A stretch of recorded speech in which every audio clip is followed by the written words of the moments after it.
Dans le Compiègnois, le canal Seine-Nord-Europe avance avec la construction de la première écluse du tracé.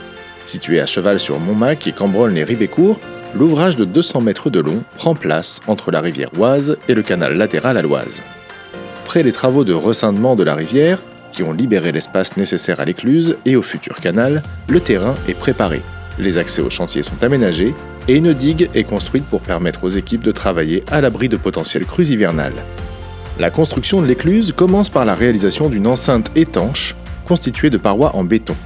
Celles-ci sont creusées à l'aide d'une benne mécanique, en tranchées stabilisées par un mélange d'argile appelé bentonite. Une fois la cage d'armature insérée, le béton est coulé pour former la paroi. Plus légère que le béton, la bentonite est chassée vers la surface avant d'être récupérée et réutilisée. On réalise d'abord les parois du sas central, puis les têtes amont et aval de l'écluse, et enfin la station de pompage.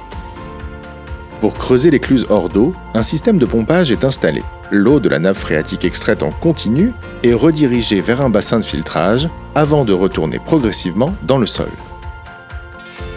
Le creusement du volume intérieur de l'écluse peut alors commencer. Au fur et à mesure que la terre est retirée, de grands tubes métalliques, appelés butons, sont mis en place pour soutenir les parois.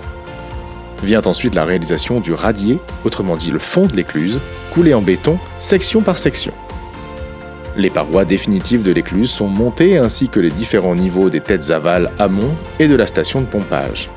Place enfin aux équipements.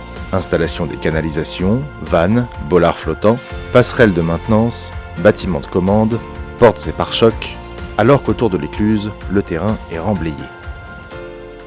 L'écluse achevée, une phase d'essai débute pour vérifier son bon fonctionnement. D'abord à sec, puis en eau. L'ouvrage entre ensuite en surveillance technique avant la réalisation des aménagements paysagers et la mise en service. Marquant la jonction entre les biefs amont et aval du secteur 1, l'écluse de Montmac-Cambronne-les-Ribécourt est également le point d'alimentation en eau de l'ensemble du canal lorsque l'eau de l'Oise est abondante.